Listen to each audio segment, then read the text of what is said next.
আজকে আরেকটা বড় প্রশ্ন নিয়ে আলোচনা করতে চাই আমরা। এখানে আমরা একটা উদ্ভিদ কোষ নিয়ে আলোচনা করছি। উদ্ভিদ কোষের মধ্যে বাইরের দিকের যে অংশটা আছে সেটা হচ্ছে তার কোষ প্রাচীর। সবচেয়ে বাইরের অংশটা কোষ প্রাচীর। কোষ প্রাচীরের ভিতরে কি আছে? কোষ ঝিল্লি। তাহলে কোষ প্রাচীর গত ক্লাসে আমরা পড়েছি কোষ প্রাচীরের টোটাল গঠন। এবার কোষ ঝিল্লি সম্পর্কে বিস্তারিত আলোচনা করব। অর্থাৎ উদ্ভিদ কোষের বাইরের সবচেয়ে বাইরের লেয়ার হচ্ছে কোষ প্রাচীর, আর সবচেয়ে ভিতরের কোষ প্রাচীরের নিচের লেয়ার হচ্ছে কোষ ঝিল্লি। কোষ প্রাচীর আর কোষ ঝিল্লির মধ্যে একটা পার্থক্য বলতে পারো? Thank you. কোষ প্রাচীরটা হচ্ছে মৃত আবরণ আর কোষ ঝিল্লিটা হচ্ছে জীবিত আবরণ। তাহলে একটা মৃত আবরণ আর একটা হচ্ছে জীবিত আবরণ। আজকে আমরা কোষ ঝিল্লির গঠন নিয়ে আলোচনা করব। কোষ ঝিল্লির গঠনের আগে কোষ ঝিল্লির সংজ্ঞাটা তোমার শীটে লেখা আছে, সংজ্ঞাটা ধরো। আমরা সংজ্ঞাটা ফার্স্টে আলোচনা করব। লিখেছে কোষ প্রাচীরের ঠিক নিচে যেটা আছে সেটা হচ্ছে কোষ ঝিল্লি। পেয়েছো লাইনটা? হ্যাঁ, এই যে বড়, এই যে এটার বামে পেয়েছো? তাহলে আমরা কোষ ঝিল্লি বা প্লাজমা মেমব্রেনের সংজ্ঞা শিখব। ফার্স্ট কথা হচ্ছে কোষ ঝিল্লি বা প্লাজমা মেমব্রেন কোষ প্রাচীরের ঠিক নিচে অবস্থিত। তাহলে এটা একটা সংজ্ঞা, কোষ প্রাচীরের ঠিক নিচে অবস্থিত। আচ্ছা, তুমি গত ক্লাসে শিখেছিলা প্রোটোপ্লাজমের কয়টা অংশ? প্রোটোপ্লাজমের কয়টা অংশ? তিনটা। কি দিয়ে নাম মুখস্থ রাখতে বলছি? কুশন দিয়ে মনে রাখতে পারো। কোষ ঝিল্লি, সাইটোপ্লাজম আর হচ্ছে নিউক্লিয়াস। আচ্ছা, তাহলে এই কোষ ঝিল্লি, নিউক্লিয়াস, সাইটোপ্লাজম, তাহলে কোষ ঝিল্লিটা প্রোটোপ্লাজমের অংশ। প্রোটোপ্লাজমের অংশ তাহলে কি বলা হচ্ছে? কোষ প্রাচীরের ঠিক নিচে প্রোটোপ্লাজমকে ঘিরে রেখেছে যে সজীব ঝিল্লি, প্রোটোপ্লাজমটাকে ঘিরে রেখেছে হচ্ছে এই কোষ ঝিল্লিটা, তাই না? প্রোটোপ্লাজমকে ঘিরে রেখেছে যে সজীব ঝিল্লি তাকে বলা হচ্ছে কোষ ঝিল্লি বা প্লাজমা মেমব্রেন।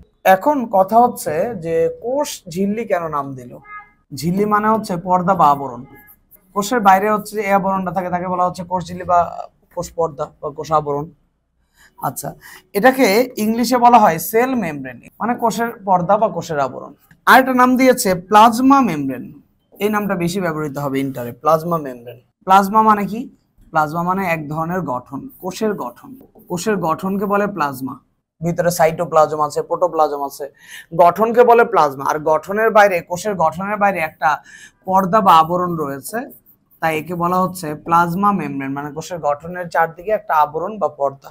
কোষের গঠনের চারদিকে যে আবরণ বা পর্দা থাকে তাকে বলা হচ্ছে প্লাজমা মেমব্রেন। সংজ্ঞা পড়ছি। তাহলে কোষ প্রাচীরের ঠিক নিচে প্রোটোপ্লাজমকে ঘিরে যে সজীব পর্দা রয়েছে তাকে কোষ ঝিল্লি বা প্লাজমা মেমব্রেন বলে। তারপরে বলা হচ্ছে প্রতিটা সজীব কোষের প্রোটোপ্লাজম, প্রতিটা সজীব কোষের, জীবিত কোষের প্রোটোপ্লাজম যে সূক্ষ্ম মানে এটা কি? পাতলা। স্থিতিস্থাপক মানে সংকুচিত প্রসারিত হতে পারে। যেমন এই যে আমাদের হাতের স্কিনটা, এটা প্রসারিত করলে আবার ছেড়ে দিলে আগের জায়গায় চলে যায়, সংকুচিত প্রসারিত হলে আগের জায়গায় চলে যায়। বৈষম্য ভেদ্য পর্দা, কি পর্দা দিয়ে আবৃত? বৈষম্য ভেদ্য পর্দা মানে যেটা দিয়ে কে চলাচল করতে পারে? একমাত্র পানি বা দ্রাবক চলাচল করতে পারে। লিপোপ্রোটিন দ্বারা গঠিত, মানে লিপিড আর প্রোটিন দ্বারা গঠিত সজীব দুই স্তর বিশিষ্ট। কয় স্তর বিশিষ্ট বলছে? কোষ ঝিল্লিটা হচ্ছে অ্যাকচুয়ালি এখানে একই স্তর দেখা গেল, আসলে এই একই স্তরের ভিতরে লুকিয়ে আছে কয় স্তর? দুই স্তর। এই একই স্তরের ভিতরে দুই স্তর লুকিয়ে আছে। এটাকে যদি জুম করি তাহলে দুইটা লেয়ার খুঁজে পাবো। তাহলে দুই স্তর বিশিষ্ট, আসলে দুই স্তর বিশিষ্ট এই আবরণকে বলা হচ্ছে কোষ ঝিল্লি বা প্লাজমা মেমব্রেন। কোষ ঝিল্লি বা প্লাজমা মেমব্রেন ক্লিয়ার? একদম একদম ইজি। তোমার জাস্ট হচ্ছে সংজ্ঞাটা দেখে দেখে তুমি বানাইতে পারো। কোষ প্রাচীরের নিচে যে সজীব পর্দা আছে তাকে কোষ ঝিল্লি বলা যেতে পারে। তারপর কিছু বৈশিষ্ট্য বললো, সূক্ষ্ম বা পাতলা, অর্ধভেদ্য পর্দা বা বৈষম্যভেদ্য পর্দা দিয়ে আবৃত, স্থিতিস্থাপক একটা পর্দা যে লিপিড প্রোটিন দ্বারা গঠিত, প্রোটোপ্লাজমকে ঘিরে রেখেছে যে পর্দা তাকে বলা হচ্ছে কোষ ঝিল্লি বা প্লাজমা মেমব্রেন। এবার কোষ ঝিল্লি বা প্লাজমা মেমব্রেনের কি কি নাম আছে এবং নামগুলো কিভাবে আসলো? ফার্স্টে আমরা যেটা বলতে চাই যে সর্বপ্রথম হচ্ছে এই প্লাজমা মেমব্রেনের নামটা হচ্ছে দিয়েছিল, প্লাজমার নামটা দিয়েছিল কার্ল নাগেলি আর ক্র্যামার। কি নাম দিয়েছিল? নামটা দিয়েছিল, প্লাজমা মেমব্রেনের নামকরণটা করেছিল কার্ল নাগেলি আর ক্র্যামার। কার্ল নাগেলি আর ক্র্যামার। প্লাজমা মেমব্রেন, প্লাজমা মানে হচ্ছে এক ধরনের ইমেজ বা এক ধরনের গঠন বা এক ধরনের রূপ। কোষের যে ইমেজ বা গঠনটা আছে তার বাইরের একটা মেমব্রেন। তারপরে যে কিউ ফ্লাওয়ার নাম দিয়েছে প্লাজমা লেমা। কি নাম দিল? প্লাজমা মানে এক ধরনের ইমেজ বা গঠন, আর লেমা মানে হচ্ছে খোসা। কোষের খোসা। এটা ফলের যেরকম খোসা থাকে ফলের বাইরে, কোষের খোসাকে বলা হয় প্লাজমা লেমা। আমরা এটার গঠন শিখছি আজকে। এটাকে বলা হয় বায়োমেমব্রেন। এটাকে কি বলা হয়? বায়োমেমব্রেন। বায়ো মানে কি? বায়ো মানে জীব, মানে জীব কোষ বোঝাচ্ছে এখানে। জীব কোষের বাইরে যে মেমব্রেনটা আছে তাকে বলা হয় বায়োমেমব্রেন। আবার তুমি দেখতে পাচ্ছ কিনা যে সাইটোপ্লাজমের বাইরে একটা কাভারিং, এটা তাহলে সাইটোপ্লাজমের বাইরে কাভারিং, পুরো কোষের বাইরে কাভারিং সাইটোমেমব্রেন বলা হচ্ছে। সাইটো মানে কোষ, সাইটো মানে কি? কোষের বাইরে যে আবরণ তাকে বলা হচ্ছে সাইটোমেমব্রেন। কোষের বাইরের আবরণকে কি বলা হচ্ছে? সাইটোমেমব্রেন। কি কি নাম আছে আমরা একটু নামগুলো শিখে নিলাম। আচ্ছা, এখন প্লাজমা মেমব্রেন ব্যাখ্যা দেওয়া শুরু করলো বিভিন্ন বিজ্ঞানী। বিভিন্ন বিজ্ঞানী প্লাজমা মেমব্রেনের ব্যাখ্যা দেওয়া শুরু করলো। তার মধ্যে সবচেয়ে সুন্দর ব্যাখ্যা দিয়েছিল, প্রথম সবচেয়ে গ্রহণযোগ্য ব্যাখ্যা দিয়েছিল 1935 সালে বিজ্ঞানী ড্যানিয়েলি আর ডেভসন। কোন বিজ্ঞানী ব্যাখ্যাটা দিয়েছিল? ড্যানিয়েলি ডেভসন। উনার মডেলটার নাম দিয়েছিল স্যান্ডউইচ মডেল। মডেলটার নাম কি দিয়েছিল? Sandwich model. স্যান্ডউইচ মডেল নাম দিয়েছে কেন কোর্জিলিকে? নিশ্চয়ই স্যান্ডউইচের মতো দেখতে, হয়তো স্যান্ডউইচের মতো দেখতে। কেমন কোর্জিলিটা কেমন? আমরা হচ্ছে কোর্জিলি নিয়ে কথা বলছিলাম। কোর্জিলি নিয়ে যে ব্যাখ্যা দিচ্ছিলাম, সে কোর্জিলির ব্যাখ্যা ফার্স্ট টাইম তোমাকে আবার রিপিট করছি। কোষ প্রাচীরের নিচে যে মৃত, কোষ প্রাচীরটা হচ্ছে মৃত আবরণ, তার নিচে একটা জীবিত আবরণ রয়েছে যাকে কি বলা হচ্ছে? কোষঝিল্লি। কোষঝিল্লির হচ্ছে একটা, তাহলে কোষ প্রাচীর ছিল মৃত আবরণ আর কোষঝিল্লি হচ্ছে জীবিত আবরণ। কোষঝিল্লিটাকে এক স্তর না দুই স্তর বিশিষ্ট? দুই স্তর বিশিষ্ট। কোষঝিল্লি, কোষঝিল্লি মানে কোষের আবরণ, কোষের আবরণ। প্লাজমা মেমব্রেন, প্লাজমা মানে কি? কোষের গঠন বা ইমেজ, তার বাইরে আবরণ। সেল মেমব্রেন মানে কোষের আবরণ। এই কোষের যে আবরণ রয়েছে কোষঝিল্লি, সেটা হচ্ছে সর্বপ্রথম ড্যানিয়েলি ডেভসন এটাকে স্যান্ডউইচ বলছে। উনি বললো কোষঝিল্লি দুই স্তর। কোষঝিল্লি কয় স্তর? দুই স্তর। প্রত্যেকটা স্তরকে জুম করো তো, প্রত্যেকটা স্তরকে জুম করে দেখা যায় প্রোটিন আছে, সাথে লিপিড আছে। প্রোটিন আছে, সাথে কি আছে? এই স্তরটাকে জুম করে দেখতে পাচ্ছি, এটার মধ্যেও কি আছে? প্রোটিন আছে। আর কি আছে? তাহলে প্রত্যেকটা স্তরে প্রোটিনের স্তরও আছে, লিপিডের স্তর আছে। প্রোটিনও আছে, লিপিডও আছে প্রত্যেক স্তরে। একটু খেয়াল করে দেখো তো, কোষঝিল্লি কয় স্তর? প্রত্যেক স্তরে আবার কি আছে? প্রোটিন আর লিপিড আছে। তাহলে আলটিমেটলি টোটাল কোষঝিল্লির মধ্যে একদম বাইরে কিসের লেয়ার? একদম ভিতরে কি লেয়ার? প্রোটিনের লেয়ার। বাইরের আর ভিতরের প্রোটিনটাকে হচ্ছে আমরা রুটির সাথে তুলনা করতে পারি, স্যান্ডউইচের দুটো রুটির সাথে। আর মাঝখানে হচ্ছে কি রয়েছে? লিপিড। ওইটাকে তুলনা করতে পারি স্যান্ডউইচের দুই রুটির মাঝখানে যে মাংস থাকে বা হচ্ছে ডিম থাকে বা সালাদ থাকে সেটার সাথে। তাহলে হচ্ছে দেখি কোষঝিল্লিটাকে কিসের মতো মনে হচ্ছে ওনার কাছে? স্যান্ডউইচের মতো। এই স্যান্ডউইচ মডেল কে দিয়েছিল? ড্যানিয়েলি ডেভসন। তোমরা হচ্ছে পরমাণুর বিভিন্ন মডেল হচ্ছে শিখেছো না? রাদারফোর্ড হচ্ছে সৌরজগতের সাথে তুলনা করেছে, বোর তুলনা করেছে। তো এইরকম ভাবে কোষঝিল্লিকে আমরা বিভিন্ন মডেল দিব। কোষঝিল্লির সবচেয়ে প্রথম গ্রহণযোগ্য মডেল দিয়েছিল ড্যানিয়েলি ডেভসন, যার নাম ছিল স্যান্ডউইচ মডেল। এর মতামত অনুযায়ী কোষঝিল্লিটা দুই স্তর বিশিষ্ট। কোষঝিল্লিটা কয় স্তর বিশিষ্ট? প্রত্যেকটা স্তরের মধ্যে কি আছে? প্রোটিন আর লিপিড। একদম দুই স্তর বিশিষ্ট কোষঝিল্লি। সবচেয়ে বাইরে হচ্ছে কিসের লেয়ার? সবচেয়ে ভিতরেও কিসের লেয়ার? মাঝখানে লিপিড। তাহলে এই বাইরে আর ভিতরে প্রোটিন আর মাঝখানে লিপিড, এটাকে দেখতে স্যান্ডউইচের মতো মনে হয়েছে, তাই এই মডেলটার নাম কি দিল? Sandwich model. প্রবর্তিত হয়েছে কত সালে? কে দিয়েছে? উনাদের মতে কোষঝিল্লি কয় স্তর বিশিষ্ট? দুই স্তর বিশিষ্ট। প্রত্যেক স্তরের মধ্যে দুইটা জিনিস রয়েছে, কি কি? লিপিড আর প্রোটিন। প্রত্যেক স্তরে দুইটা স্তর রয়েছে, কি কি? লিপিড আর প্রোটিন। লিপিড প্রোটিন গুলা হচ্ছে যখন আলটিমেটলি টোটালটা কল্পনা করি, বাইরেও প্রোটিন ভিতরেও প্রোটিন, স্যান্ডউইচের দুটো রুটির মতো, আর মাঝখানে লিপিড দুইটা হচ্ছে মাংসের মতো। তাই এটাকে বলা হচ্ছে স্যান্ডউইচ মডেল। ক্লিয়ার? আরেকটা মডেল পড়বো, দেখেন রবার্টসনের মডেল। রবার্টসন একটা মডেল দিয়েছিল একক পর্দা বা ইউনিট মেমব্রেন হাইপোথেসিস। একক পর্দা বা, রবার্টসন কি বললো? রবার্টসন বললো কোষঝিল্লি তিন স্তর বিশিষ্ট। কোষঝিল্লি কয় স্তর বিশিষ্ট বললো? কেন? উনি বলতেছে বাইরের প্রোটিনটা একটা লেয়ার, বাইরের প্রোটিনটা একটা লেয়ার আলাদা, মাঝখানে লিপিড দুইটা একটা লেয়ার দ্বিতীয় স্তর, ভিতরের প্রোটিনটা আরেকটা লেয়ার তৃতীয় স্তর। কোষঝিল্লি কয় স্তর বিশিষ্ট বললো তাহলে? তিন স্তর। তিন স্তর। বাইরের প্রোটিন একটা স্তর, ভিতরে লিপিড দুইটা আরেকটা স্তর, ভিতরের প্রোটিনটা আরেকটা স্তর। এক দুই তিন স্তর। কয় স্তর বিশিষ্ট বললো?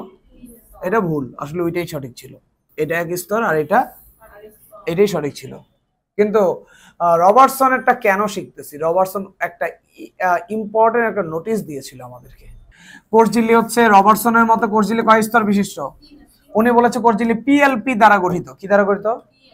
পি মানে প্রোটিন, এল মানে লিপিড, আবার পি মানে প্রোটিন। তাহলে কোষ ঝিল্লি প্রোটিন লিপিড প্রোটিন দিয়ে গঠিত। কোষ ঝিল্লি কি দিয়ে তৈরি? বাইরে প্রোটিন, মাঝখানে লিপিড, ভিতরে আবার প্রোটিন। তাহলে প্রোটিন লিপিড প্রোটিন দিয়ে তৈরি কোষ ঝিল্লি। এটা বললো বিজ্ঞানী জেডি রবার্টসন। কোষ ঝিল্লি 3 স্তর বিশিষ্ট বললো, কিন্তু উনি একটা ইম্পর্টেন্ট লাইন বলেছে। ওনার কথাটা রবার্টসনের কথা কি সঠিক ছিল না ভুল ছিল? ভুল। আসলে কোষ ঝিল্লি 2 স্তর বিশিষ্ট। কোষ ঝিল্লি আসলে 2 স্তর বিশিষ্ট। এই যে এটাই সঠিক। এটা একটা লেয়ার, এটা একটা লেয়ার, 2 স্তর, এটাই সঠিক। কিন্তু উনি যে ভুল বলেছে তারপরে ওনারটা কেন আমরা শিখছি? কারণ উনি একটা ইম্পর্টেন্ট লাইন বলেছে। সেটার জন্য শিখছি। উনি বলছে শুধু কোষ ঝিল্লি না, মাইটোকন্ড্রিয়া, ক্লোরোপ্লাস্ট, এন্ডোপ্লাজমিক রেটিকুলাম, যত অঙ্গাণুর আবরণ আছে সবগুলোর গঠন সেম। শুধু কোষ ঝিল্লি না, কোষ ঝিল্লির ভিতরে যা আছে মাইটোকন্ড্রিয়া, ক্লোরোপ্লাস্ট, মানে যত আবরণ আছে পৃথিবীতে, জীবিত বস্তুর যত আবরণ আছে সেটা কোষ ঝিল্লি না, শুধু ভিতরে যত অঙ্গাণু আছে তাদের আবরণও একই গঠন। বোঝা নাই মনে হয় কথা? সকল সজীব বস্তুর আবরণ, যেই জায়গায় আবরণ লেখা আছে তার গঠন এটাই। তার গঠন এই প্রোটিন লিপিড প্রোটিন দিয়ে গঠিত। উনি এটা বললো। দেখো ওনার লাইনটা, বিজ্ঞানী রবার্টসনের মতে প্লাজমা মেমব্রেন এবং বিভিন্ন কোষীয় অঙ্গাণু, শুধু প্লাজমা মেমব্রেন না, সাথে কি বিভিন্ন কোষীয় অঙ্গাণু। আচ্ছা, তো যেটা বলছিলাম, বিজ্ঞানী রবার্টসন একটা ইম্পর্টেন্ট কথা বললো, শুধু প্লাজমা মেমব্রেন কোষ ঝিল্লি না, কোষীয় যত অঙ্গাণু আছে মাইটোকন্ড্রিয়া, প্লাস্টিড, এন্ডোপ্লাজমিক রেটিকুলাম, সবাই সেম আবরণ। না, এটা তো এর আগে কেউ বলে নাই আমাদেরকে। আমরা তো মনে করছি খালি কোষ ঝিল্লি ডিফারেন্ট, মাইটোকন্ড্রিয়ার আবরণ মনে হয় আরেক জিনিস, ক্লোরোপ্লাস্টের আবরণ মনে হয় আরেক জিনিস, এন্ডোপ্লাজমিক রেটিকুলামের আবরণ মনে হয় আরেক জিনিস। না, সব আবরণ এক জিনিস। এই স্পেশাল গবেষণাটা করেছিল বিজ্ঞানী জেডি রবার্টসন। তাই উনার কথা ভুল হলেও ওনাকে হচ্ছে আজকেও আমরা মনে রেখেছি, কারণ উনি একটা ইম্পর্টেন্ট লাইন বলেছিল। আর উনি বলেছিল কোষ ঝিল্লির সব জায়গায় যেহেতু একই আবরণ, তাহলে এই আবরণটাকে আমরা কি বলতে পারি? একটা ইউনিট বা একক। এই আবরণটাকে আমরা কি বলতে পারি? একটা ইউনিট বা একক। একক মেমব্রেন বলা হচ্ছে এটাকে, একক মেমব্রেন। কি মেমব্রেন বলা হচ্ছে? একক মেমব্রেন। এটাকে বলা হচ্ছে ইউনিট মেমব্রেন। এটাকে কি বলা হচ্ছে? ইউনিট মেমব্রেন বলা হচ্ছে। ইউনিট, একক বলা হচ্ছে। তোমরা যেরকম ভরের একক কেজি শিখো, দৈর্ঘ্যের একক হচ্ছে মিটার শিখো, ঠিক একই রকম ভাবে এই কোষ ঝিল্লিটাকে একটা একক ধরা হয়েছে, যে এককটা হচ্ছে পিএলপি একক। তাহলে কোষ ঝিল্লি কি দিয়ে তৈরি? PLP, protein lipid protein. মাইটোকন্ড্রিয়ার আবরণ কি দিয়ে তৈরি? PLP, protein lipid protein. ক্লোরোপ্লাস্টের আবরণ কি দিয়ে তৈরি? পিএলপি। গোলজি বস্তুর আবরণ কি দিয়ে তৈরি? পিএলপি। তাহলে এটা পিএলপি একটা একক, প্রোটিন লিপিড প্রোটিন একটা একক। তাহলে বিজ্ঞানী রবার্টসনের মডেলে কোষ ঝিল্লি 3 স্তর বিশিষ্ট। কোষ ঝিল্লি কয় স্তর বিশিষ্ট? Protein lipid protein. আসলে কি কোষ ঝিল্লি 3 স্তর বিশিষ্ট? 2 স্তর বিশিষ্ট, ওইটাই সঠিক। তারপর তুমি রবার্টসনেরটা কেন পড়ছো? ইম্পর্টেন্ট একটা ইনফরমেশন দিয়েছে। কি ইনফরমেশন দিয়েছে? প্রত্যেকটা সজীব কোষের আবরণ একই জিনিস দিয়ে তৈরি, এবং সেটা হচ্ছে পিএলপির এই 3 স্তর দিয়ে তৈরি। এই পিএলপির 3 স্তরী পর্দাকে উনি কি পর্দা বললো? একক পর্দা বা একক ঝিল্লি বা ইউনিট মেমব্রেন হিসেবে কল্পনা করলো। এই মডেলকে বলা হয় ইউনিট মেমব্রেন হাইপোথিসিস। এই মডেলকে কি বলা হয়? Unit membrane hypothesis. হাইপোথিসিস মানে তত্ত্ব বা মতবাদ। হাইপোথিসিস মানে হচ্ছে তত্ত্ব বা মতবাদ। এই মতবাদ অনুযায়ী কোষ ঝিল্লি 3 স্তর বিশিষ্ট, এবং সব বায়োলজিক্যাল মেমব্রেন, সব বায়োলজিক্যাল মানে যত সজীব আবরণ আছে, সব বায়োলজিক্যাল মেমব্রেনের গঠন একই রকম। সেটা হচ্ছে পিএলপি দিয়ে গঠিত। কি দিয়ে গঠিত? সবচেয়ে গ্রহণযোগ্য মডেল সবার প্রথমে কে মডেল দিয়েছে বলো? ড্যানিয়েল ডেভসন। কত সালে? 1935 সালে। সঠিক ছিল না ভুল ছিল? 2 স্তর, ঠিকই বলছে, কিন্তু বেশি কথা বলতে পারে না। আরো কি কি আছে কোষ ঝিল্লির ভিতরে বেশি বলতে পারে নাই, তাই নতুন নতুন আবিষ্কার আসছে। কোষ ঝিল্লি ড্যানিয়েল ডেভসনের মতো কোষ ঝিল্লি কয় স্তর বিশিষ্ট? কি কি প্রোটিন লিপিড আছে প্রত্যেক স্তরে। উনার মডেলটার নাম কি দিল উনি? Sandwich model. তো বুঝছি, বাইরে প্রোটিন ভিতরে প্রোটিন মাঝখানে লিপিড, বুঝছি ওটা। রবার্টসনের মতো কোষ ঝিল্লি কয় স্তর বিশিষ্ট? 3 স্তর বিশিষ্ট। 3টা স্তর হচ্ছে পিএলপি, মানে হচ্ছে এই পিএলপি লেয়ার দিয়ে গঠিত। উনার একটা অবিস্মরণীয় তত্ত্ব আছে, উনি বলেছে সব বায়োলজিক্যাল মেমব্রেনের আণবিক গঠন একই রকম, সেম। এটা একটু গুরুত্বপূর্ণ ছিল। বাট উনারা কোষ ঝিল্লির ভিতরে আরো কি কি আছে, আরো কি আছে, আরো কি আছে, আরো কি আছে বলতে পারে নাই, আরো কি আছে বলতে পারে নাই। সেটার জন্য আমরা আরো বিজ্ঞানী খুঁজবো। শেষ পর্যন্ত একটা গ্রহণযোগ্য বিজ্ঞানী আমরা পেয়ে গেলাম। বিজ্ঞানীটা হচ্ছে বিভিন্ন মডেলের মধ্যে সবচেয়ে গ্রহণযোগ্য মডেল হচ্ছে ফ্লুইড মোজাইক মডেল। মডেলের নাম কি? Fluid mosaic model. Fluid mosaic model বা iceberg model. Fluid mosaic model বা ফ্লুইড মোজাইক মানে কি, আইসবার্গ মানে কি পরে বলছি। এই মডেল দিয়েছিল সিঙ্গার আর নিকলসন। কে দিয়েছিল? কোষ ঝিল্লির সবচেয়ে গ্রহণযোগ্য মডেল প্রবর্তিত হয়েছিল 1972 সালে। মনে রাখা একদম সহজ। স্বাধীনতার পরের বছর কোষ ঝিল্লির সঠিক মডেল আবিষ্কৃত হলো 1972 সালে। 1971 পরে কোষ ঝিল্লির সবচেয়ে গ্রহণযোগ্য মডেল কে দিয়েছে? ওনাদের মডেলের নাম কি? আইসবার্গ মডেল বা ফ্লুইড মোজাইক মডেল। তোমার শীটে এরকম একটা অংশ আছে, কোষ ঝিল্লির গঠন পড়ছি। কোষ ঝিল্লির মধ্যে কি আছে? বিজ্ঞানী সিঙ্গার আর নিকলসন গবেষণা করছিল। সিঙ্গার নিকলসন কোষ ঝিল্লি নিয়ে গবেষণা করার মুহূর্তে উনি দেখতে পেল কোষ ঝিল্লির মধ্যে এরকম কিছু অণু আছে, যে অণুগুলার মাথা আছে সাথে লেজ আছে। মাথা আছে সাথে কি আছে? লেজ আছে। মাথা আছে, লেজ আছে।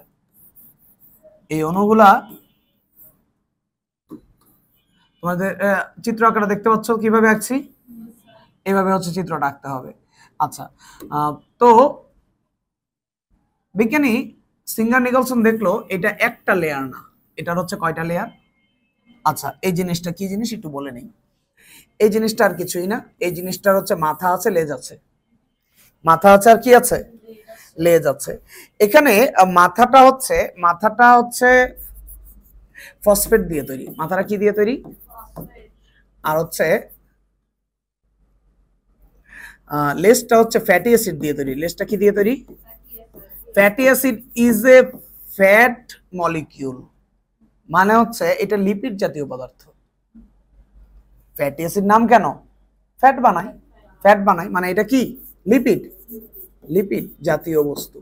তাই ফসফোলিপিড, ফসফেট আর লিপিড আছে অন্যতে, তাই এটাকে কি বলা হচ্ছে? নামটা ঠিকই দিয়েছে, তাই এটার নাম দিয়েছে ফসফোলিপিড, নাম দিয়েছে এটার নাম ফসফোলিপিড দিয়েছে। তাহলে উনি কোষ ঝিল্লির মধ্যে মাথা লেজওয়ালা এই বস্তুটা পেল। মাথাটা কিসের মাথা? ফসফেটের মাথা। লেজটা কিসের মাথা? লেজ। ফ্যাটি অ্যাসিড মানে লিপিডের লেজ, তাহলে এটার নাম দিল ফসফোলিপিড। এর নাম কি দিল? ফসফোলিপিড। উনি অবাক হয়ে দেখলো ফসফোলিপিডটা শুধু একই স্তরে না, ফসফোলিপিডটা দুইটা স্তর। ফসফোলিপিডটার কয়টা স্তর? উনি আরো দেখলো ফসফোলিপিড দুইটা এভাবে থাকে না, ফসফোলিপিডটা থাকে হচ্ছে এভাবে, অর্থাৎ মাথাগুলা বিপরীত দিকে, লেজগুলা মুখোমুখি। এর আগেরটার মতো না, এভাবে থাকে। মাথা দুইটা বিপরীত দিকে আর লেজগুলা মুখোমুখি অবস্থান করছে। তাহলে এটা হচ্ছে ফসফোলিপিড অণুর গঠন। ফসফোলিপিড অণুর মধ্যে তাহলে তুমি আমাকে বলো ফসফোলিপিড অণুটা কয় স্তর বিশিষ্ট হয়ে গেল? ফসফোলিপিডটা 2 স্তর বিশিষ্ট হয়ে গেল। প্রত্যেকটা ফসফোলিপিডের মধ্যে আমরা দেখতে পাচ্ছি মাথাগুলো পরস্পর বিপরীত দিকে থাকলেও লেজগুলো মুখোমুখি অবস্থান করে, এবং এখানে ফসফেট মাথা রয়েছে। ফসফোলিপিড অণুগুলোর মধ্যে কি রয়েছে? ফসফেট মাথা। ফসফেট মাথার দুইটা কি সেম দিকে তাকিয়ে আছে না বিপরীত দিকে তাকিয়ে আছে? বিপরীত দিকে তাকিয়ে আছে। ফসফেটের মধ্যে চার্জ আছে কিনা বলো? চার্জ থাকলে পানিকে আকর্ষণ করতে পারবে। চার্জ থাকলে পানিকে, তাহলে ফসফেট মাথাটা পোলার। মাথাটা কি? পোলার মানে কি? মেরু আছে। পোল মানে কি আছে? এই পানির সংকেত জানো? তুমি জানো যে হাইড্রোজেন অক্সিজেন প্রচন্ড তড়িৎ ঋণাত্মক মৌল, তাহলে এটা সামান্য নেগেটিভ হয়, এটা সামান্য পজিটিভ হয়। এই পজিটিভ নেগেটিভ দিয়ে হচ্ছে এটার সাথে হচ্ছে আকর্ষণের মাধ্যমে মিশে যাবে, তাহলে এটা পানিকে শোষণ করতে পারবে। তাহলে মাথাটা পানিগ্রাহী। মাথাটা কি? পানিগ্রাহীকে হচ্ছে ইংলিশে কি বলা হচ্ছে বলো তো? হাইড্রোফিলিক। হাইড্রো মানে কি? পানি, আর ফিলিং মানে কি? পছন্দ করা। তাহলে ও পানিকে পছন্দ করে, পানি এখানে আসলে পানি মিশে যেতে পারবে। বুঝছো না বোঝো নাই? আর ফ্যাটি অ্যাসিডটা হচ্ছে, ফ্যাটি অ্যাসিড লেজটা হচ্ছে এইটা হচ্ছে নন পোলার। এটা কি নন পোলার মানে কি তুমি জানো? সমযোজী যৌগের মধ্যে কোনো হচ্ছে চার্জ তৈরি হয় না, যেগুলোর মধ্যে চার্জ তৈরি হয় না ওগুলো নন পোলার। আর সমযোজী যৌগের মধ্যে স্পেশাল হচ্ছে পানি, ওইটার মধ্যে পোল সৃষ্টি হয় পোলার। তাহলে এটা নন পোলার সমযোজী যৌগ, মানে ওর মধ্যে হচ্ছে যেরকম তড়িৎ থাকে না, তাই হচ্ছে এরকম প্লাস মাইনাস চার্জ হয় না। তাহলে এটা কি পানিকে পছন্দ করবে? প্লাস মাইনাস আসে না, পানি পছন্দ করতে পারবে না, কারণ পানিকে পছন্দ করতে গেলে কি লাগবে? প্লাস মাইনাস লাগবে। তাহলে নন পোলারটা কি? হাইড্রোফোবিক। হাইড্রোফোবিক মানে কি?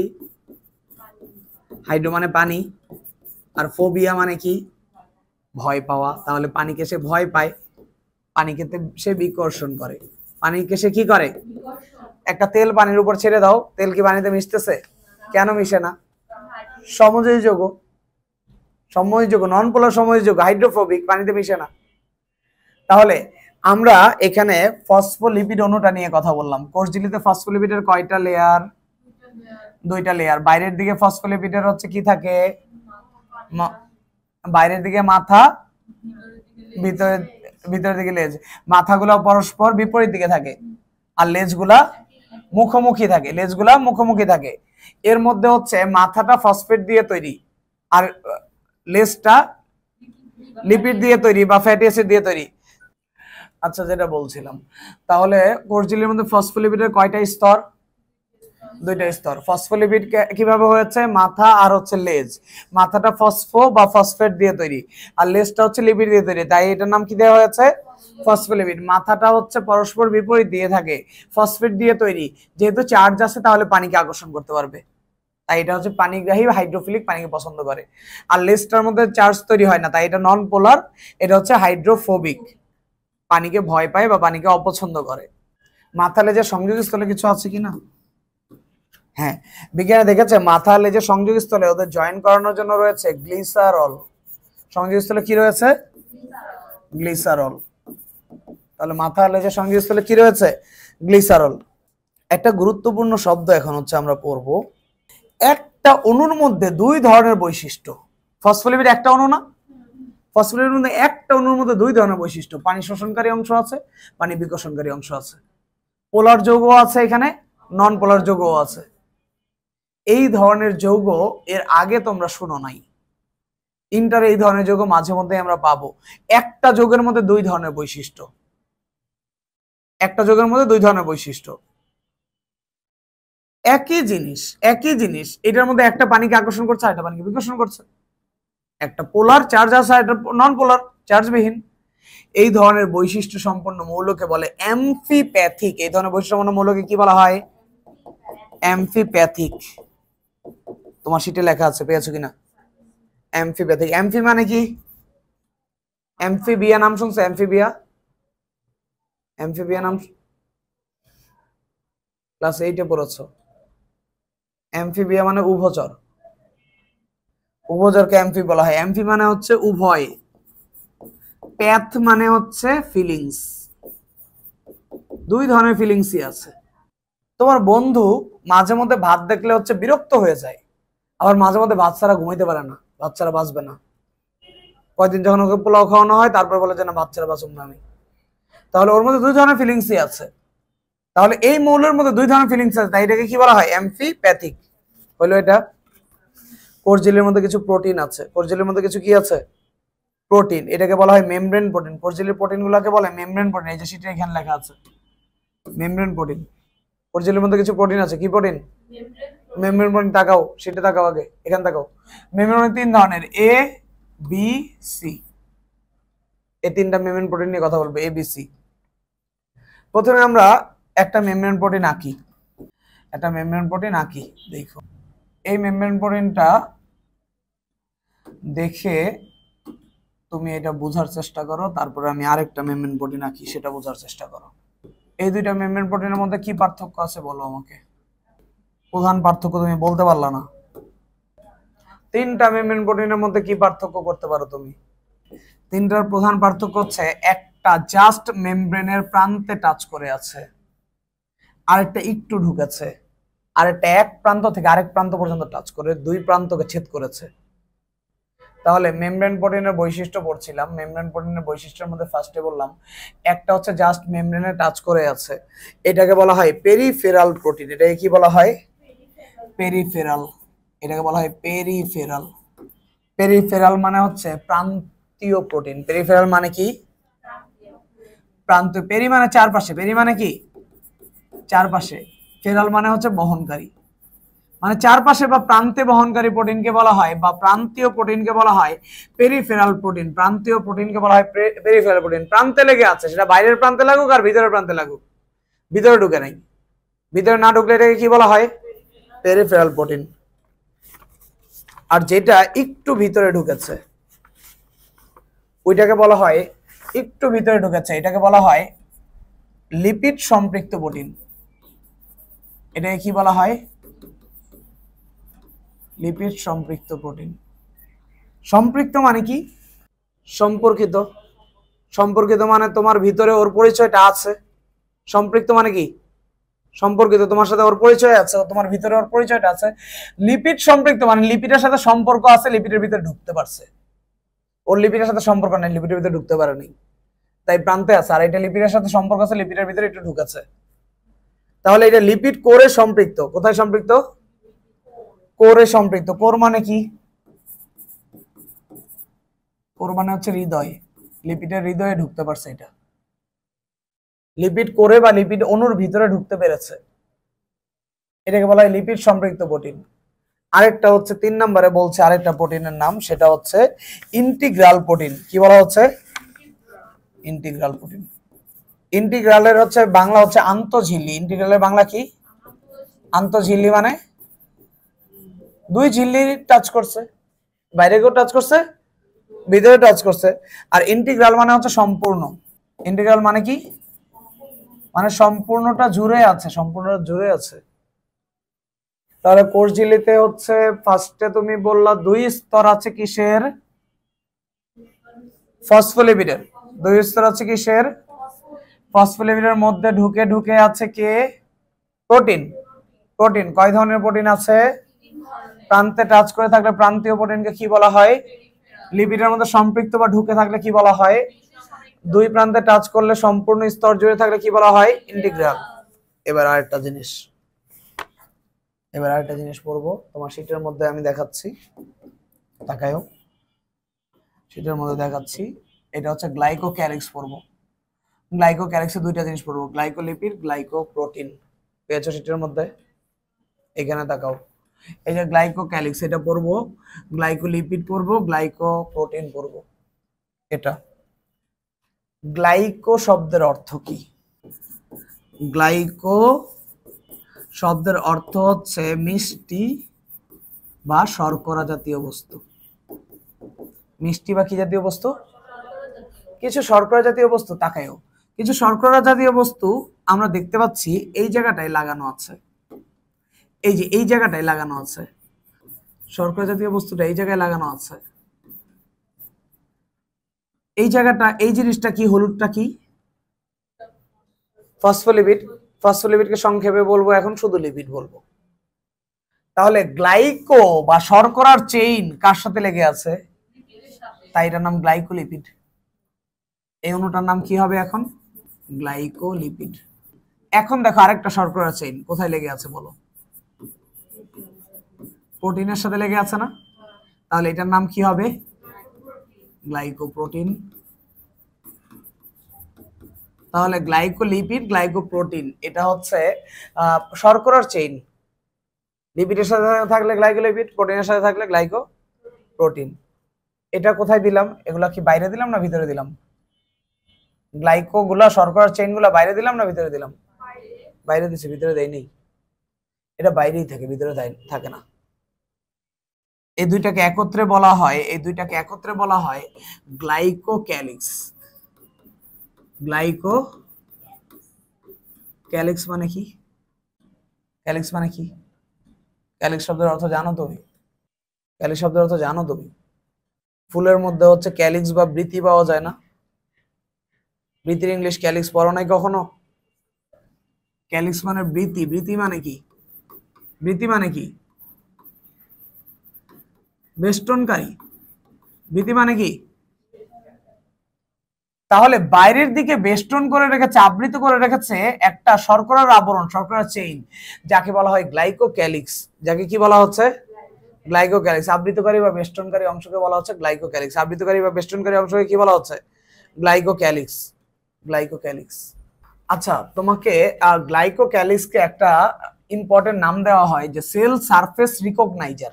কি বলা হয়? পাবা তুমি ডান দিকে শীটের উপরের দিকে পাবা সেল সারফেস রিকগনাইজার। এখানে তাকাও, এই যে এখানে লেখা আছে দেখো, সেল সারফেস রিকগনাইজার।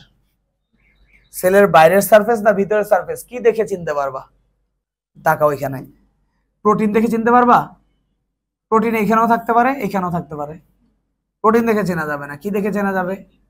এই গ্লাইকো দেখে চেনা যাবে, এই শর্করা চেইন দেখে চেনা যাবে। শর্করা চেইন শুধুমাত্র বাইরে থাকে, ভিতরে থাকে না।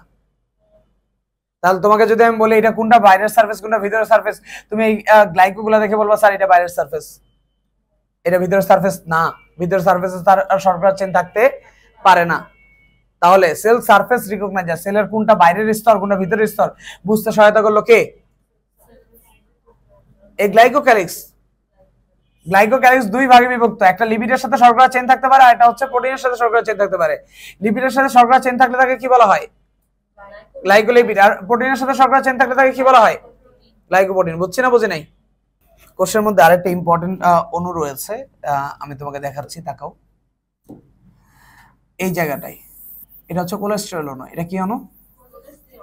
কোলেস্টেরলও থাকে কোষ ঝিল্লির মধ্যে। তাহলে কোষ ঝিল্লির মধ্যে এত কিছু যে আছে, এই কথাগুলো ড্যানিয়েল র্যাপসনও বলতে পারে না, রবার্টসনও বলতে পারে না। এগুলো বলছে আমাদের কাছে বিজ্ঞানী সিঙ্গার আর নিকলসন। কত সালের কথা এগুলো? 1972 সালের কথা এগুলো। কোষ ঝিল্লি হচ্ছে কয় স্তর বিশিষ্ট? দ্বিস্তর বিশিষ্ট, যেটার মধ্যে হচ্ছে ফসফোলিপিডের দুইটা স্তর আছে। তার মধ্যে প্রোটিন গেথে আছে। কয় ধরনের প্রোটিনের ব্যাখ্যা দিল উনি? 3 ধরনের। বাইরের মধ্যে হচ্ছে আছে পেরিফেরাল বা প্রান্তীয় প্রোটিন, তারপরে হচ্ছে লিপিড সম্পৃক্ত প্রোটিন, তারপরে এক প্রান্ত থেকে আরেক প্রান্তে ঢুকে গেছে ইন্টিগ্রাল প্রোটিন। এটার কথা বললো। গ্লাইকোক্যালিক্স, গ্লাইকোলিপিড আর গ্লাইকোপ্রোটিন। লিপিডের সাথে শর্করা চেইন থাকলে গ্লাইকোলিপিড, আর প্রোটিনের সাথে শর্করা চেইন থাকলে গ্লাইকোপ্রোটিন। গ্লাইকোলিপিড গ্লাইকোপ্রোটিনকে একত্রে কি বলা হয়? গ্লাইকোক্যালিক্স। ক্যালিক্স মানে বেষ্টনকারী, বেষ্টন করে রাখছে। কোন দিক দিয়ে আছে গ্লাইকোক্যালিক্স গুলা? বাইরের সারফেসে না ভিতরের সারফেসে? তাহলে গ্লাইকোক্যালিক্স গুলো কনফার্ম তো যে এটা বাইরের সারফেস, তাহলে এটা সেল সারফেস রিকগনাইজার। কোষ ঝিল্লির মধ্যে আরেকটা স্পেশাল অণু পেয়ে গেলাম, এটার নাম হচ্ছে কোলেস্টেরল। এটা কি? কোলেস্টেরলটা প্রাণী কোষে বেশি পাওয়া যায়, উদ্ভিদ কোষে হচ্ছে কম পাওয়া যায়। কোলেস্টেরলটা একটা স্টেরয়েড জাতীয় পদার্থ। কোলেস্টেরলটা কি জাতীয় পদার্থ? স্টেরয়েড মানে হচ্ছে, স্টেরয়েড মানে হচ্ছে চর্বি জাতীয়। স্টেরয়েড মানে কি? চর্বি জাতীয় পদার্থ। এটা কোলেস্টেরলটা একটা চর্বি জাতীয় পদার্থ। অবাক করা আরেকটা নতুন ইনফরমেশন, কোলেস্টেরলের এক মাথায় ওএইচ গ্রুপ আছে। এক মাথায় কি আছে?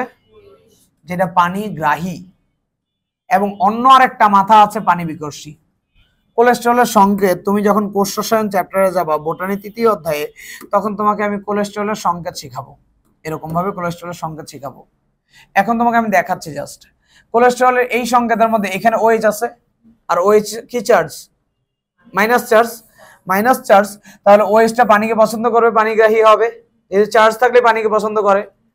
আর এই প্রান্তে হচ্ছে জৈব যৌগ, সমযোজী যৌগ, এখানে কোনো চার্জ তৈরি হয় না। তাহলে এই প্রান্তটা পানিকে কি করবে? এক প্রান্ত পানিকে আকর্ষণ করে, আরেক প্রান্ত পানিকে, এক প্রান্ত হচ্ছে পানিকে পছন্দ করে, পানি শোষণ করে, আরেক প্রান্ত পানিকে বিকর্ষণ করে। এক প্রান্তে চার্জ তৈরি হয়, আরেক প্রান্তে চার্জ তৈরি হয় না। এক প্রান্ত পোলার, আরেক প্রান্ত নন পোলার। একই যৌগে দুই ধরনের বৈশিষ্ট্য পেলে কি বলো জানি তুমি? অ্যামফিপ্যাথিক। অ্যামফিপ্যাথিক। কয় ধরনের অ্যামফিপ্যাথিক অণু রয়েছে? তুমি কয় ধরনের অ্যামফিপ্যাথিক অণু পাইলা কোষ ঝিল্লির মধ্যে? একটা হচ্ছে ফসফোলিপিড ছিল অ্যামফিপ্যাথিক, ফসফেটটা হচ্ছে পানিগ্রাহী ছিল, আর লেসটা ছিল পানি বিদ্বেষী বা পানি বিকর্ষী। আর কোলেস্টেরলটাও হচ্ছে এরকম। কোষ ঝিল্লির গঠনের টোটাল সামারি আমি আরেকবার বলবো, আমার সাথে হচ্ছে ক্লিয়ার করো তুমি। কোষ ঝিল্লির গঠন পড়ছি। কোষ ঝিল্লির গঠনে কোষ ঝিল্লি 2 স্তর বিশিষ্ট। কোষ ঝিল্লি কয় স্তর বিশিষ্ট? 2 স্তর বিশিষ্ট। এই দুইটা স্তর হচ্ছে ফসফোলিপিডের 2টা স্তর। ফসফোলিপিডের যে অণুগুলো আমরা দেখতে পাচ্ছি, ফসফোলিপিডের অণুগুলোর মধ্যে হচ্ছে ফসফেট হচ্ছে মাথা, আর লেজটা হচ্ছে ফ্যাটি অ্যাসিড বা হচ্ছে লিপিডের। তাই মাথা আর লেজ মিলে হচ্ছে ফসফোলিপিড। ফসফোলিপিড। মাথার যে সংযোগস্থলে কি রয়েছে? গ্লিসারল।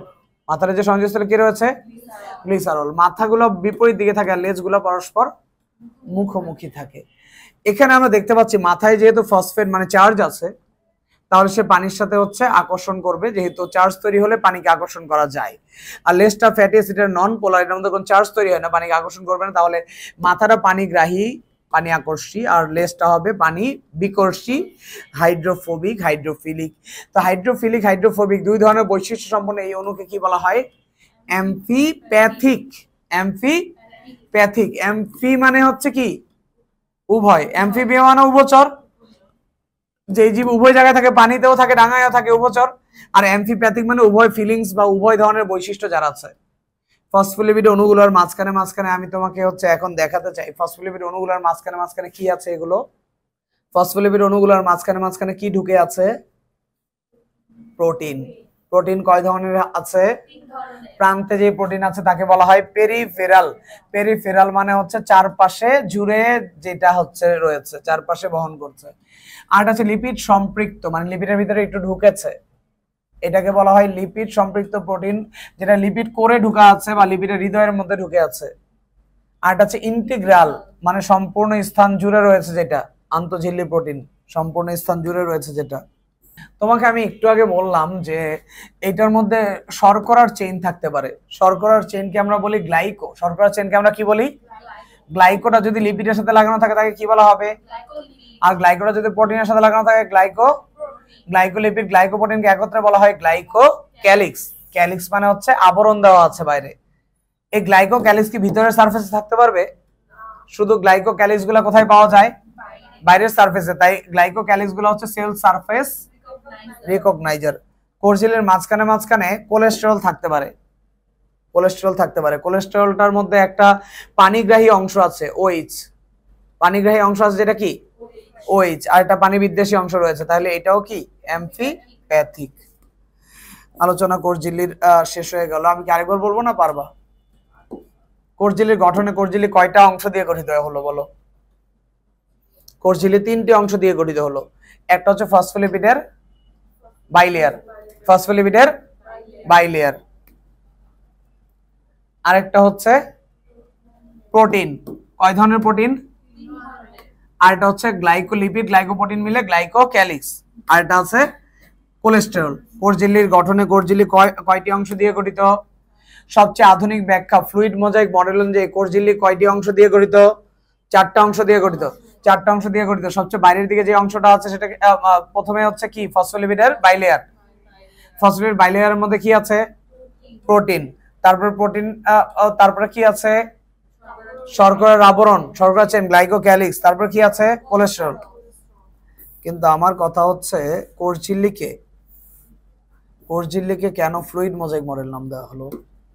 কোষঝিল্লির মধ্যে সবচেয়ে বেশি আছে এই যে প্রোটিন আর লিপিড, দেখতে পাচ্ছ না? কোষঝিল্লির মধ্যে কি কি আছে? লিপিড আর, এগুলা লিপিড, আর এগুলা কি? তো আমি তোমাকে এখন প্রশ্ন করতে চাই যে এটার মধ্যে লিপিডটা বেশি আছে না প্রোটিনটা বেশি আছে? আমি যদি তোমাকে দেখাই, বুঝছো? এটার মধ্যে এতগুলা লিপিডকে তুমি যদি চাও, এতগুলা লিপিডকে প্রায় এখানে রেখে দিতে পারবো, অনেকগুলা লিপিডকে। এরকম প্রোটিন আরো আছে, আমি তো আঁকি নাই। এগুলো সব হচ্ছে এটার মধ্যে মধ্যে ঢুকে থাকবে, মানে প্রোটিনটা অনেক বড় জায়গা। তাহলে কোষঝিল্লির গঠনে কোষঝিল্লির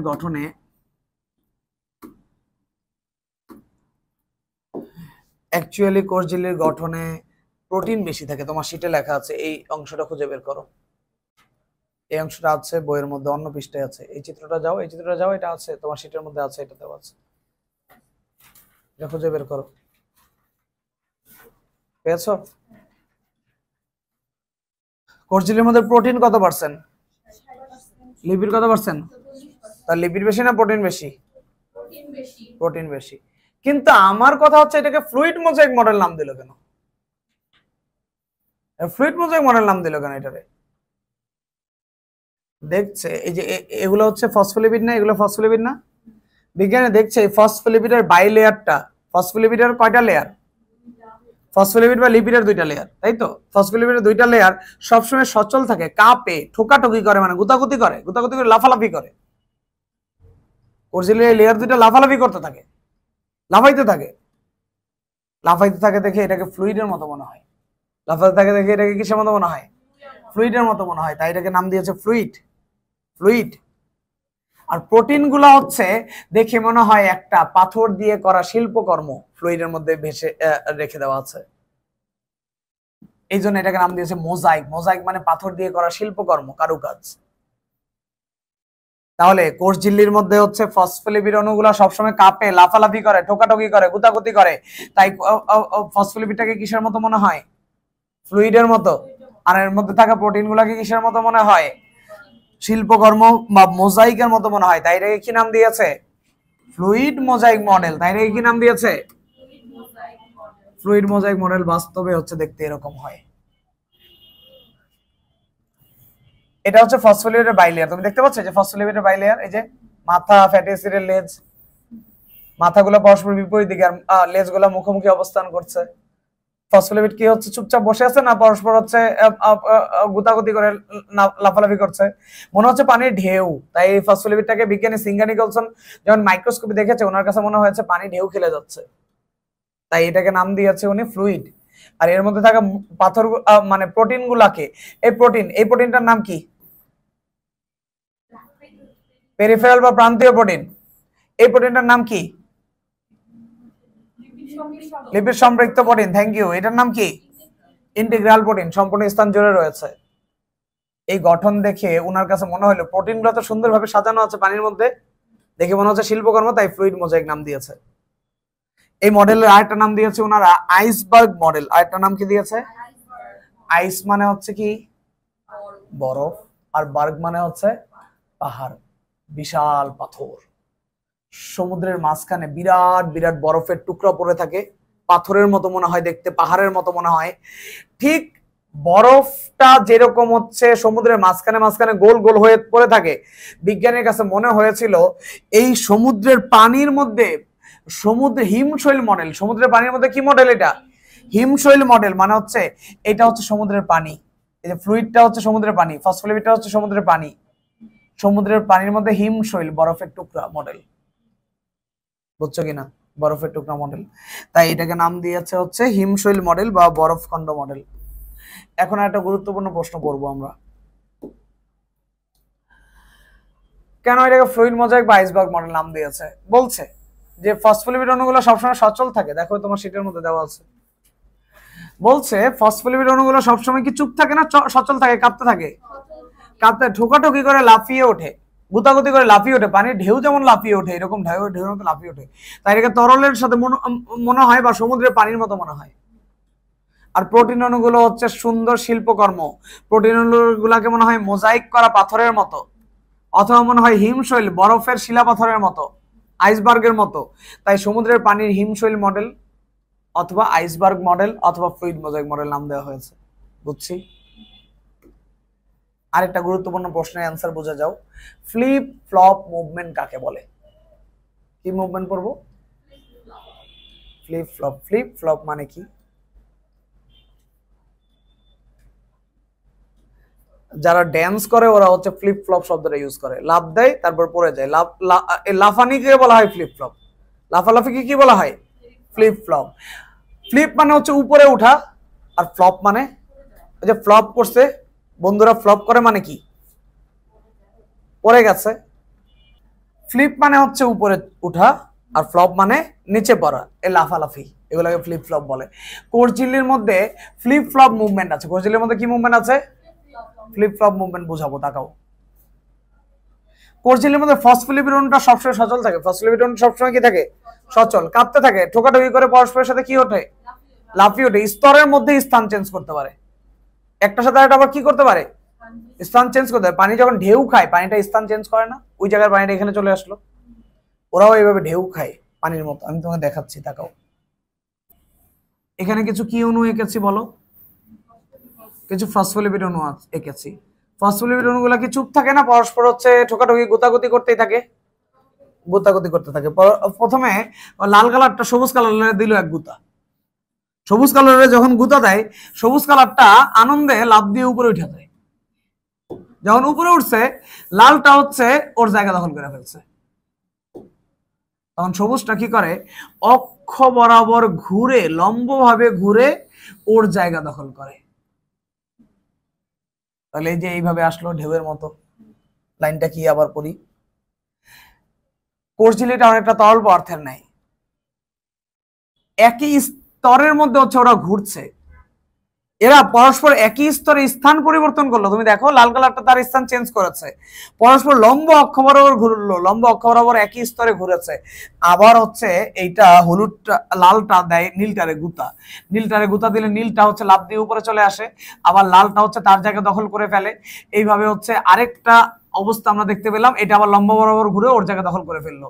তাহলে একটা জায়গা দখল করছে। আবার হলুদটারে দেয় গুতা, হলুদটা দেয় লাফ,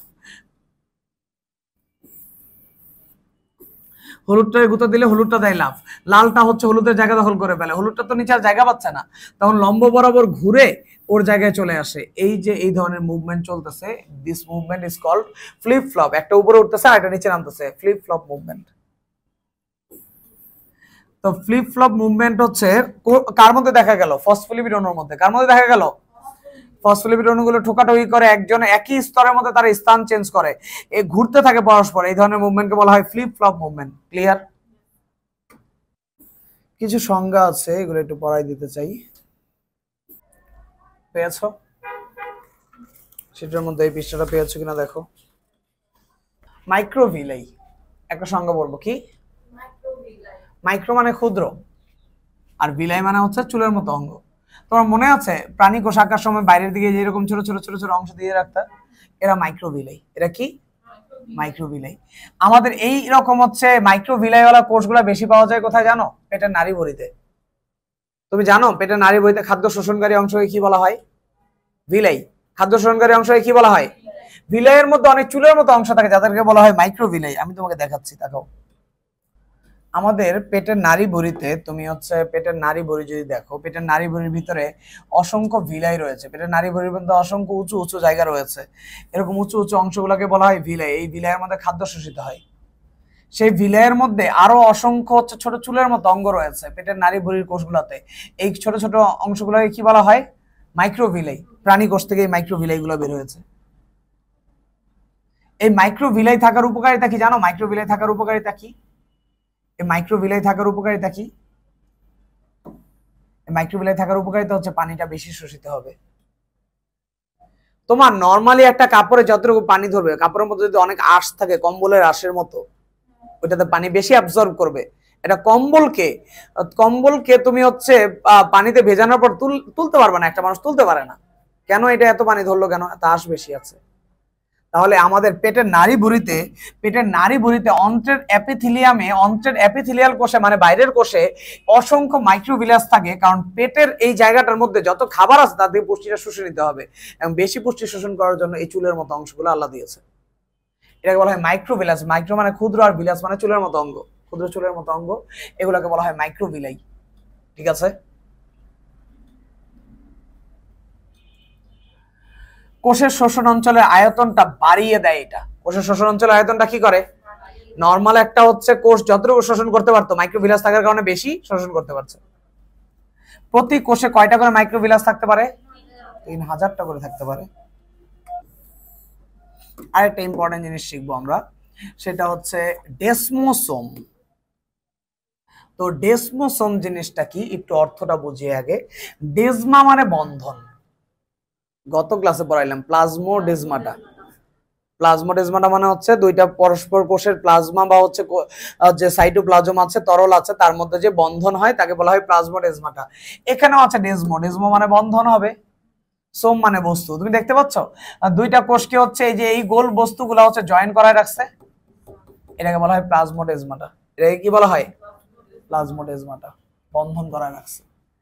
তাহলে কোষ ঝিল্লির কোনো একটা স্থানে কিছু টনোফাইব্রিল নামক সুতা আছে। কিছু কি সুতা আছে? টনোফাইব্রিল মানে হচ্ছে, টনো মানে টেনে রাখার, ধরে রাখার, ফাইব্রিল মানে সুতা। পরস্পরকে ধরে রাখার সুতা আছে, পরস্পরকে ধরে রাখার কি আছে? পরস্পরকে ধরে রাখার সুতাকে বলে টনোফাইব্রিল। ধরে রাখার সুতাকে কি বলা হয়? তোমাদের দুইজনকে হচ্ছে টেনে হচ্ছে একটা সুতা দিয়ে বেঁধে রাখলাম, সেই বেঁধে রাখার সুতাটাকে কি বলা যাবে? টনোফাইব্রিল। এই টনোফাইব্রিল দিয়ে বাঁধা একটা বৃত্তাকার অঞ্চল পাওয়া গেছে। টনোফাইব্রিল দিয়ে বাঁধা একটা বৃত্তাকার অঞ্চল পাওয়া গেছে। এই যে টনোফাইব্রিল দিয়ে বাঁধা একটা কি অঞ্চল পাওয়া গেছে? বৃত্তাকার অঞ্চল পাওয়া গেছে। এই বৃত্তাকার অঞ্চলটাকে বলা হয় ডেসমোসোম বা পরস্পরকে বন্ধন করায় রাখার বস্তু। পরস্পরকে বন্ধন করে রাখার বস্তুটাকে কি বলা হয়? ডেসমোসোম। এবার পড়বো আরেকটা ইম্পর্টেন্ট টপিক, ফ্যাগোসাইটিক ভেসিকল। কি ভেসিকল? তাকাও, ফ্যাগোসাইটোসিস বুঝো? এই যে এই কোষটা যদি আশেপাশে একটা খাদ্য দেখে, খাদ্যটার দিকে নিজের দেহটাকে বাঁকায় ফেলবে, আরো বাঁকাবে, আরো বাঁকিয়ে দেহটাকে ভিতরের দিকে ঢুকায় ফেলবে। এই খাবারটাকে বিশেষ কৌশলে একটা গহ্বরের মধ্যে আটকেছে। এই গহ্বরটা এইভাবে খাদ্য গ্রহণের সিস্টেমকে বলে ফ্যাগোসাইটোসিস। খাদ্য গ্রহণের সিস্টেমকে কি বলে? আর ফ্যাগোসাইটোসিস প্রক্রিয়ায় এই খাদ্যটাকে একটা গহ্বরের মধ্যে আটকে ফেলেছে, সেই গহ্বরটাকে বলে ফ্যাগোসাইটিক ভেসিকল। সেই গহ্বরটাকে কি বলা হয়? Phagocytic vesicle. ফ্যাগো মানে হচ্ছে খাওয়া, ফ্যাগো মানে কি? আরেকটা ভেসিকল আছে পিনোসাইটিক ভেসিকল। আরেকটা ভেসিকল আছে কি? ফ্যাগো মানে হচ্ছে কঠিন বস্তু খাওয়া, ফ্যাগো মানে কি খাওয়া? আর পিনো মানে হচ্ছে ড্রিঙ্ক, মানে পান করা। পিনো মানে কি? ড্রিঙ্ক বা পান করা। কি পান করা? পানি খেতে হবে না, খালি হচ্ছে শক্ত বস্তুগুলো খেলেই চলবে। তো পানি খাওয়ার জন্য যে ভেসিকল তৈরি হয় তাকে বলে পিনোসাইটিক ভেসিকল। পানি খাওয়ার জন্য যে ভেসিকল, এই তাকাও, শক্ত বস্তু খাওয়ার জন্য যে ভেসিকল তাকে কি বলা হয়? Phagocytic vesicle. আর পানি খাওয়ার জন্য যে গহ্বর তৈরি হয় তাকে কি বলা হয়? পিনোসাইটিক ভেসিকল। দুইটাই খাওয়া, ফ্যাজি মানে খাওয়া, দুইটা মানেই খাওয়া, কিন্তু শক্ত বস্তু খাওয়াকে কি বলা হয়? ফ্যাগোসাইটোসিস। আর পানি খাওয়াকে কি বলা হয়? পিনোসাইটোসিস। পানি খাওয়া, শক্ত বস্তু খাওয়ার জন্য যে গহ্বর তৈরি হয়েছে তাকে বলা হয় ফ্যাগোসাইটিক ভেসিকল, আর পানি খাওয়ার জন্য যে গহ্বর তৈরি হয়েছে তাকে বলা হয় পিনোসাইটিক ভেসিকল। আজকের আলোচনা শেষ হয়ে গেল। এখন আমি যা পড়াচ্ছি তোমরা কি পড়তে পারছো বাসায়? যে এই অংশগুলো হচ্ছে পড়ে ফেলো। প্রত্যেক ক্লাসে পরীক্ষা নিচ্ছি, 10টা 15টা করে এমসিকিউ দিচ্ছি। দেখো এই এমসিকিউর মধ্যেই বা কতগুলা করে পারছো তোমরা। হ্যাঁ, একটু মূল্যায়ন করো আর নিজে পরিশ্রম করতে থাকো। আল্লাহ ভরসা। ঠিক আছে।